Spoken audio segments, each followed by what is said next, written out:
Fires on ships. Oil exports have been halted. Smolensk, Bryansk, and Kursk are ablaze from strikes. Oil refining stations are burning. Lukoil has been attacked. There is panic in the Moscow region. Airports are paralyzed by the cover plan. And near Novorossiysk, GUR special forces destroyed an expensive Black Sea Fleet ship.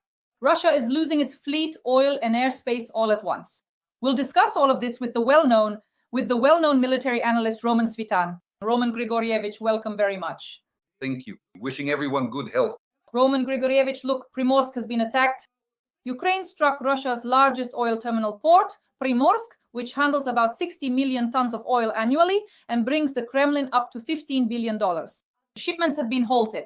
Fires on the vessels. In your opinion, how serious is this blow and how does it affect Russia's economy and its shadow fleet? Well, finally, we've seen the return of sanctions from the armed forces of Ukraine, as well as the Security Service of Ukraine and the main intelligence directorate. So the SBU carried out an operation on Ust-Luga, and before that, St. Petersburg, so most likely the SBU has taken responsibility for this cluster, the direction towards St. Petersburg. A week or several weeks ago, they struck Ust-Luga. This is also one of the oil and gas terminals. Now they've reached Primorsk as well. So Ust-Luga is south of St. Petersburg and Primorsk is north of St. Petersburg. They've made it there and completed their combat mission, at least halting the technological process of oil transshipment in some respects. This is one of Russia's main ports where the so-called shadow fleet is loaded. It goes through the Baltic, then spreads out all over the world. So instead of relentlessly chasing it across the vast expansive seas and boundless oceans, the most effective and optimal solution is to decisively destroy exactly these crucial kinds of transshipment mechanisms, specifically the transfer of oil through dedicated oil terminals and the direct loading of oil beacons onto large specialized oil carriers, that is to say, massive tankers. There is also the distinct possibility, for example, of striking the entire extensive chain of oil transfer operations, starting from the initial oil extraction process and ultimately ending with Primorsk itself, or any other similar significant terminal such as Novorossiysk, Tuapse, Ust-Luga, or indeed Primorsk. So there is a whole array of these mechanisms here that definitely need to be neutralized, which is exactly what our Ukrainian defense forces are currently doing. Therefore, we can now specifically state that the sanctions of Malyuk, Budanov, Brody, and Madyar are already in effect. If no one stops it like they did last year in May or this year in March, if no one stops it, then these strikes on Russia's oil and gas industry could eventually lead to the following by the end of the year. We've already talked about Nabulina. I feel sorry for the woman, but she'll have no choice but to hang herself because next year she'll have to print rubles, a lot of rubles. And in just a year, the Russian economy will definitely start to collapse, which will eventually lead to the collapse of the Russian Federation itself, just like what happened with the Soviet Union. Roughly for the same reason, the flow of petrodollars dried up. Roman Grigorievich, so at the same time, oil depots in Smolensk are burning and the Lukoil oil depot is under attack. Ammunition depots in Luhansk are also experiencing massive explosions. There are strikes in Bryansk and Kursk as well. At this point, it looks like a deliberate campaign to destroy energy and military rear infrastructure. What do you think? It's systematic work, no doubt about it. For a month and a half now, we've been seeing a clear systematic effort to destroy Russian rear positions, and it's being carried out very skillfully at this point. At one point, we criticized all those scattershot drone flights in every direction. They spent almost half a year just using up our drones. Now it's clear they're focusing on specific directions.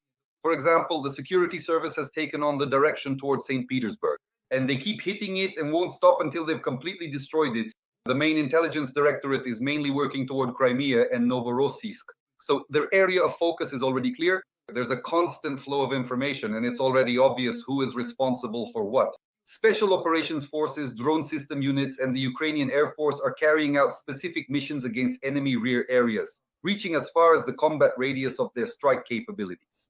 Our drones can reach 700, even 800 kilometers, basically with ease, which is why places like Syzran, Saratov, and especially closer ones like Rostov or even Volgograd are burning. We have the capability to reach those places. And this systematic work, precise, targeted, methodical, this is what in the army is called doing things with feeling, with sense, with order. This is now clearly evident. The main thing is first, not to stop, and second, to help with quantity. It's very important, extremely important to have a sufficient number of long-range strike capabilities. So a big thank you to Germany.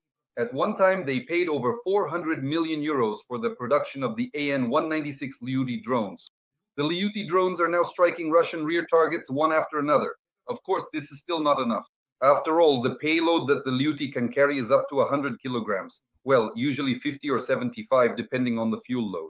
So, on the one hand, it's not enough to destroy a serious military facility, but it is enough to set fire to things that are already flammable, like oil refineries or oil pumping stations, for example. By the way, there have been multiple instances of LPDS as well as the 8 and the 7 being destroyed. So that's a minus for the enemy, by the way. Once again, the SBU guys did a great job. Well done, impressive. With these means, it's possible to destroy oil and gas industry facilities specifically, but when it comes to rear facilities or military targets, they definitely need to be destroyed with missiles. To fight against combat units, you need at least half-ton warheads or more. A half-ton, a ton, that's what will penetrate. If it's a half-ton, it should be tandem. A 1-ton warhead can, in principle, be used as a fragmentation high explosive or just high explosive, but the delivery system is important for us. We still don't have enough missiles, and to be honest, apart from announcements, we haven't seen anything concrete regarding missiles yet. We would like to see our ballistic systems in action, and the range for ballistic missiles should be from 500 to 2,500 kilometers. That is, whether it's solid fuel or liquid fuel depends on the range and on the mechanisms for implementing these tasks. So we're waiting. I think that, well, at least by the end of the year, this government, which has been in power for 7 years now, will finally produce something. Well, besides announcements and videos. We've had more than enough of those already. Roman Grigorievich, regarding Primorsk, this is a key hub for loading the Shadow Fleet, which Russia uses to circumvent international sanctions and sell oil on foreign markets. About 60 million tons of oil pass through the port annually, bringing Russia roughly $15 billion. So the estimated losses to Russia's budget due to SBU attacks right now, if exports are halted, could reach up to $41 million a day. Per day, SBU forces also struck a number of Russian oil pumping stations, specifically NPS-3, the Adriapol NPS, and NPS-7. These are key elements of the main pipeline system that supplies crude oil to the U.S. Luga terminal port. Roman Grigorievich, please comment on this as well. This is what we were talking about regarding Ust-Luga. There were strikes not only on Ust-Luga itself, but also on the NPS, oil pumping stations, or on LPDS, which are linear production dispatch stations, which through a certain, this is called the Baltic system. There are both the first and the second one there, which handle the pumping for Russia's northern ports. That's why the SBU is now also working systematically, specifically to destroy this particular branch. And the SBU guys should be tipped off that there are 2 more valuable targets like that, also basically in northern Russia, though they're 3,000 kilometers away. But they used to operate a network spanning 7,000 kilometers. They could take care of it. The Yamal Cross. We've talked about this so many times with you. 17 gas pipelines practically converge at a single point there. Several of them run parallel for a few kilometers, and if you can get there even through a network, even through confidants, in the end, you could find our Ukrainians there, since in fact, a large part of our Ukrainians actually built all of this back in the day. There is such an opportunity. It needs to be taken out there, meaning so you don't have to mess around, say, near Petersburg. You should act for this very reason. Then the entire Russian gas system would go down. Most of the gas comes from Yamal, mainly from the Surgut area, from that direction. So if you could get to the Yamal Cross, that would be ideal. And the second thing is the Russian chemical industry. The fact is, a significant portion of Russian gas is processed, and some components are produced, for example, for the same warheads, for the same explosives. Through gas, through ammonia, through ammonium nitrate, they ultimately end up as explosives. Then it's also very important for us to disrupt all these intermediate processes as well. The chemical industry is one thing, but ammonium nitrate warehouses, let's not forget that, first of all, aside from being used as fertilizer, it's also a component for producing explosives and rocket fuel. In other words, the Russians are specifically using it. That's why for us, it's a legitimate military target. Sometimes these warehouses contain anywhere from 10 to 50,000 tons of ammonium nitrate. If you blow them up, believe me, the fireworks will be something else. No one will be left unaffected. Moreover, this ammonium nitrate is also stored in ports.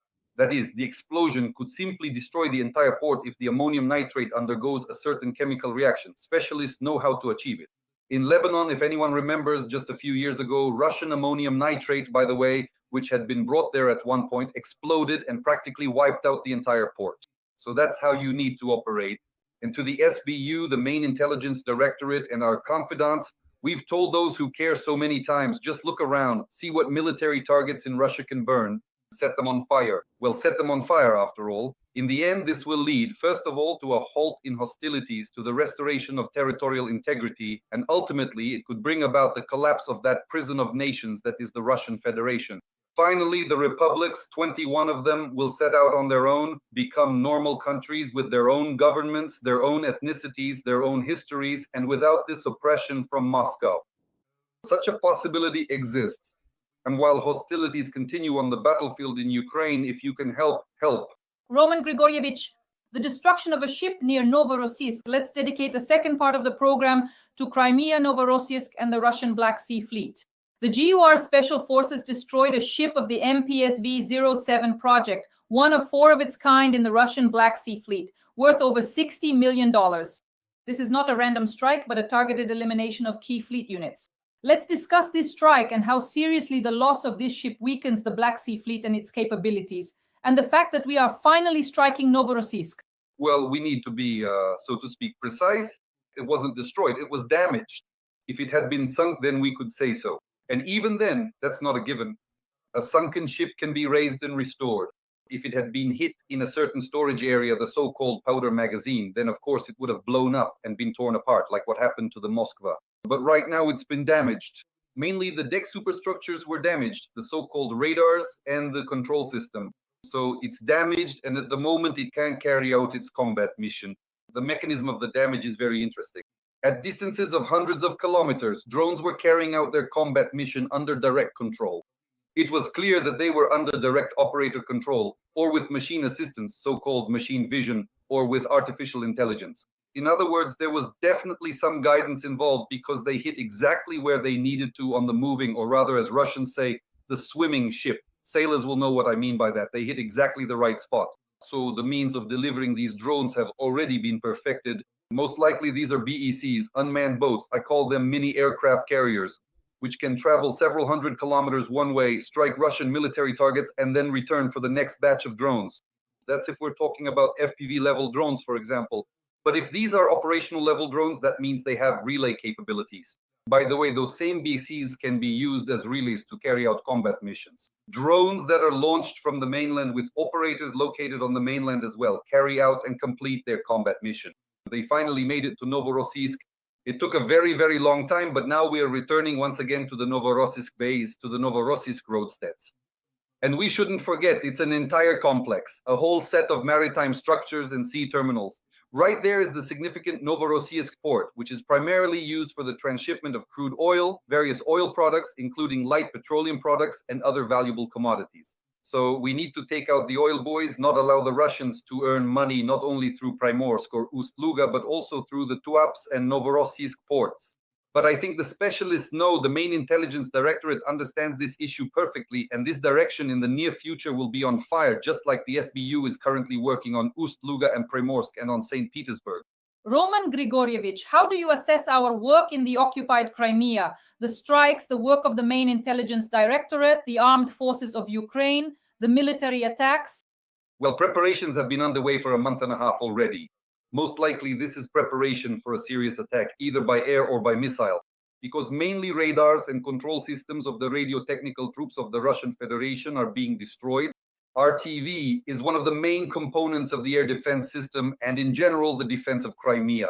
Crimea is very difficult to defend, especially from the air, because after we drove the Russian ships away from Crimea, attacks from the sea are now possible in principle by any means. Drones, cruise missiles, ballistic missiles, aircraft, so there are various ways to approach and carry out a combat mission, which is exactly what is happening now. The main intelligence directorate is primarily at work. Our naval forces are involved, special operations forces, sometimes the security service of Ukraine as well.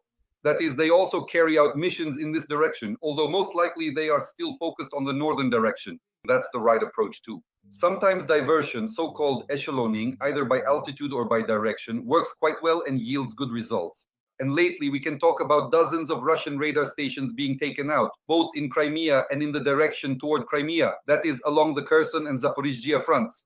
And again, this all shows the systematic work of our special services. And now unmanned systems forces have started to be involved at the operational level there as well. Roman Grigorievich, what about the report and the cover plan and the paralyzed Russian aviation industry? Hundreds of flights have been cancelled and delayed at Pulkovo, and the Kova plan is in effect. In Moscow and the Moscow region, this is essentially paralyzing aviation. From the perspective of actually paralyzing Russia's civil aviation, how important is this in terms of undermining the Russian economy? Well, the paralysis of aviation seriously impacts the economy. And it's not just about the financial aspect, there's also the so-called time factor.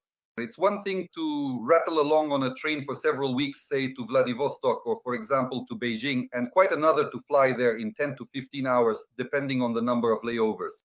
That's a completely different story. Naturally, all of this adds up, or rather leads to a certain result, either positive or negative. That's why these kinds of strikes, well, for now, at this moment, are of course indirect.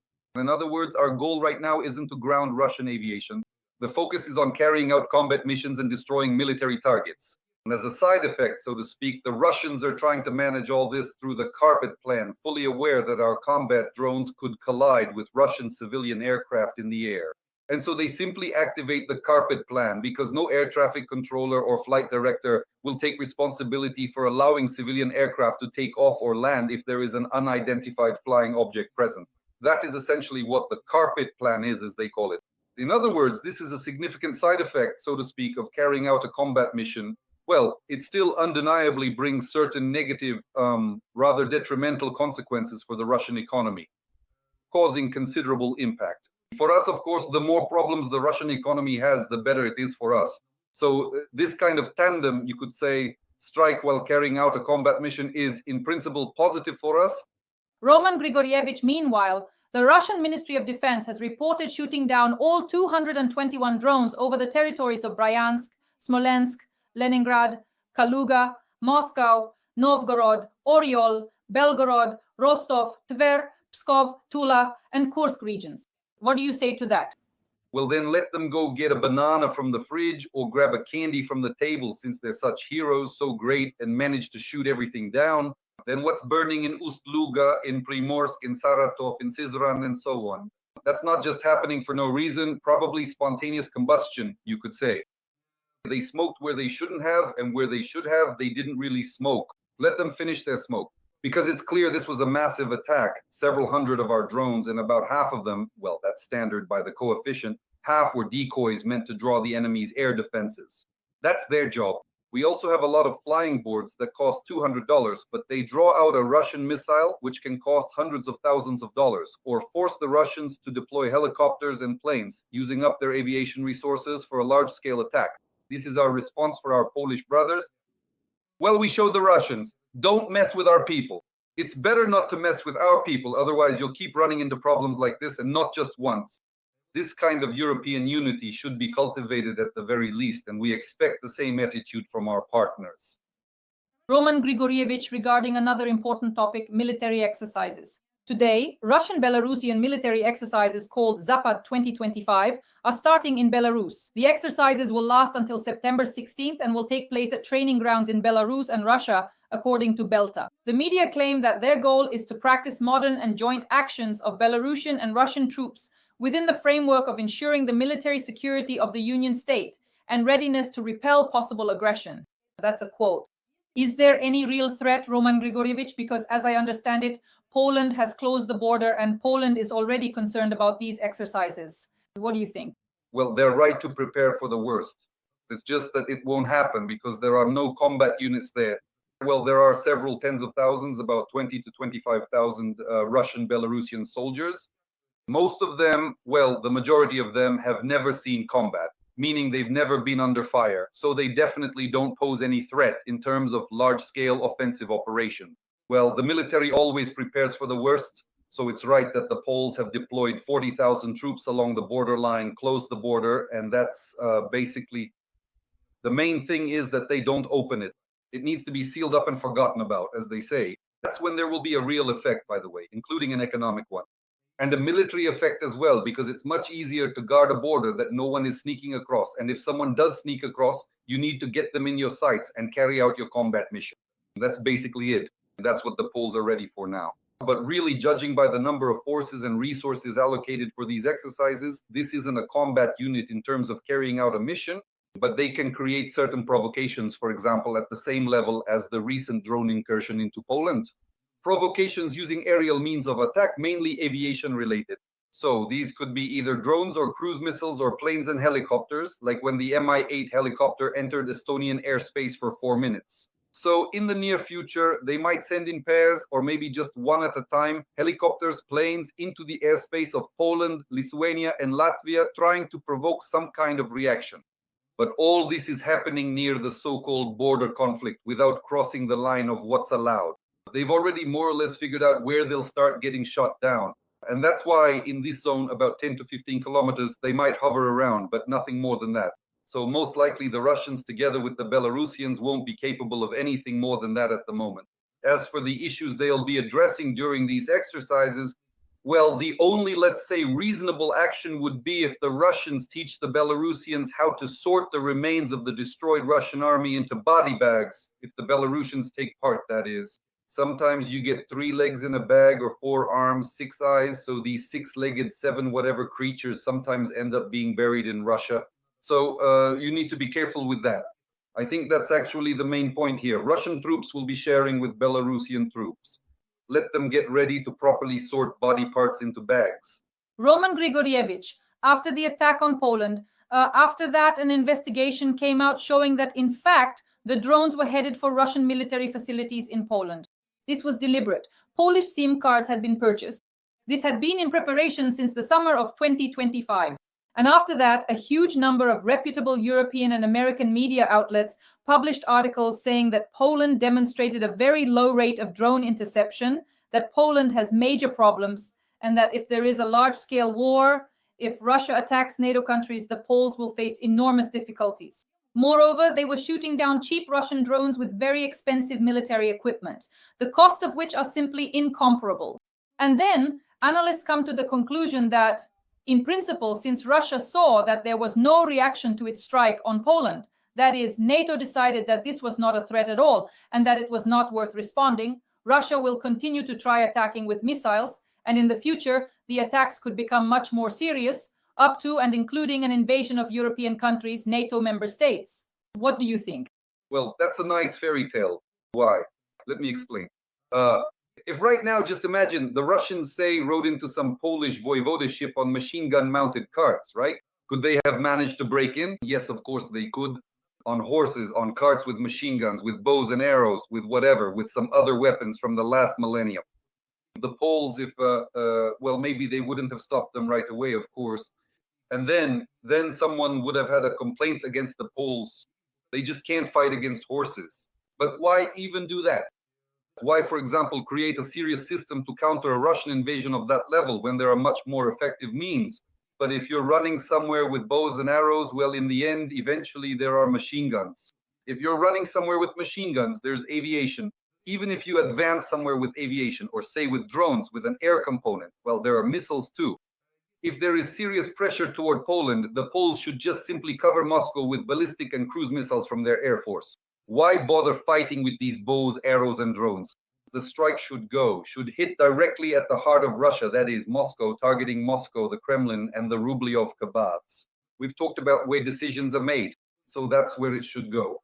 And if that is until Europe reaches this level of decision making, and only this way can you ensure security from bows, arrows, say some boomerangs or whatever else. But there are more effective ways to stop the enemy and not head on. Why go head on? Hit them from behind, after all. You should strike from behind, not head on. Why confront them head on? And that's why we're now expecting this kind of action from the Europeans finally. Moreover, you don't have to do it yourself. Just give us the means of destruction and we'll take care of it ourselves. No problem. Tomahawks or say those same Taurus missiles.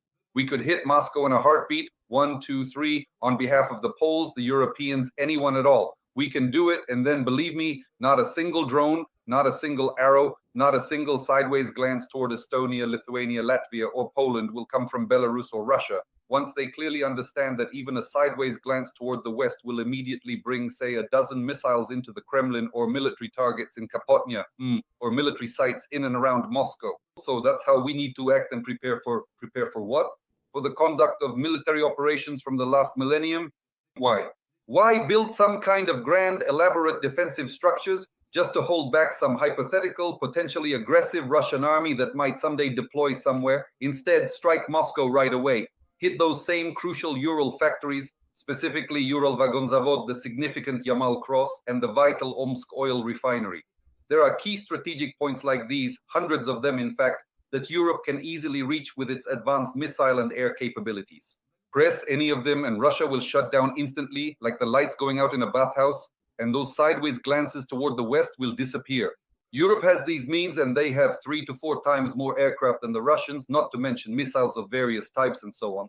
These are what you call capabilities. So on the one hand, yes, against drones, against bows and arrows, against cavalry, against machine gun carts, maybe at the moment Europe doesn't have that kind of resistance on the ground, but I'll say it again, it's not necessary. What matters here is to make the decision to strike directly at the decision-making center, and then there won't be any problem. Roman Grigorievich, to sum up your conclusions regarding the outcome of the latest Ramstein meeting that took place this week? Excellent. By the way, this last Ramstein meeting gave us a lot, at least in terms of planning our capabilities until the end of the year for conducting military operations, and in some areas not only from a defensive standpoint, but also offensively. That is, a fairly large amount of equipment will be transferred, as well as ammunition and air defense systems, of course, which can be used not only defensively, but also offensively, including 2 Patriot systems, parts of which can be used as offensive weapons. That is, for example, there is solid funding from our Scandinavian countries, both Finland and Sweden, and Norway has also confirmed, including everything from archers to long-range strike systems. Some assets will definitely be transferred that will be used by our Air Force. So in the end, we are waiting for the deployment of those 2 brigades, which I think will be formed by the end of the year. 2 brigades of F-16S and Mirages, which will be able to carry out offensive operations even along the current front line. There simply aren't enough planes there yet, but I think they will arrive soon, and we will finally see the performance of that air component we've been talking about for at least several years. In other words, we absolutely need it. And it will undoubtedly be the significant culmination of the upcoming summer military campaign of 2025, which could potentially bring the Russians a considerable amount of unexpected surprises and strategic challenges. Dear audience, please like this video. Write a few kind words in the comments to support Ukraine and the courage of Ukrainians. Roman Hryhorovich and I are working for an audience all over the world so that people know the truth about Russian aggression and Russia's war against Ukraine. The well-known military analyst Roman Svitan. Roman Hryhorovich, thank you very much. And as always, see you this Monday. Goodbye.